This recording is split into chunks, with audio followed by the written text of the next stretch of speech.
अस्सलामु अलैकुम दोस्तों, वेलकम टू अबरीन एकेडमी। आज मैं लेकर आया हूँ आपके लिए तक़सीम के अमल का आखिरी और तीसरा और आखिरी हिस्सा। इसमें हम लोग पढ़ने वाले हैं 4 से तक़सीम के बारे में, 8 से तक़सीम के बारे में और 7 से तक़सीम के बारे में। तो पहला अदद है 4 से तक़सीम। अगर किसी अदद के आखिरी 2 हिस्से 4 से तक़सीम होते हैं तो वो अदद भी 4 से तक़सीम होगा। मिसाल के तौर पर 23,524। इस अदद के आखिरी 2 हिस्से 24 है और ये हम जानते हैं कि 24 को 4 से आसानी से तक़सीम हो सकता है। इसका मतलब ये हुआ कि 23,524 को भी आसानी से तक़सीम होगा। दूसरी मिसाल है 16,421।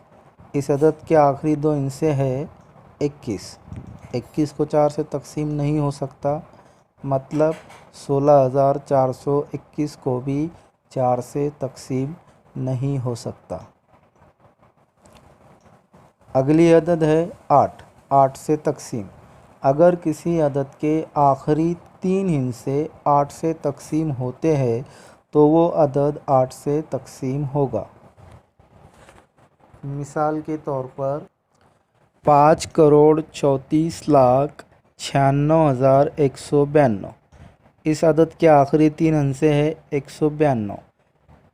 आप अगर 192 को 8 से तक़सीम कर देखेंगे तो ये अदद 8 से आसानी से तक़सीम हो जाती है।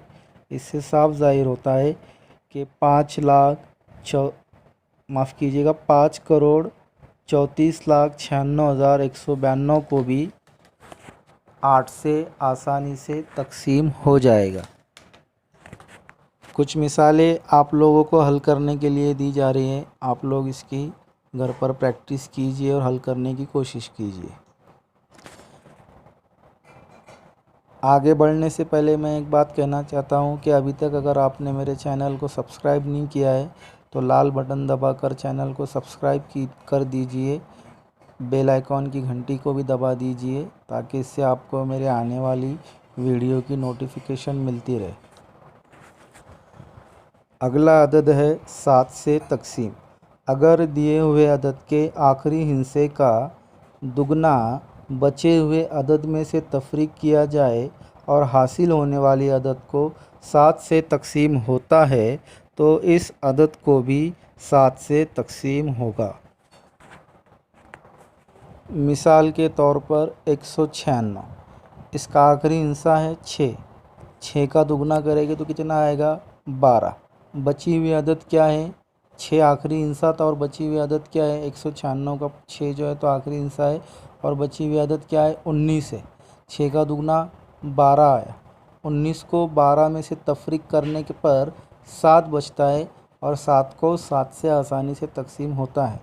इससे ये ज़ाहिर होता है कि 196 को भी 7 से आसानी से तक़सीम हो जाएगा। आज के लिए इतना ही दोस्तों, मिलते हैं अगले वीडियो में एक नए टॉपिक के साथ। अल्लाह हाफ़िज़।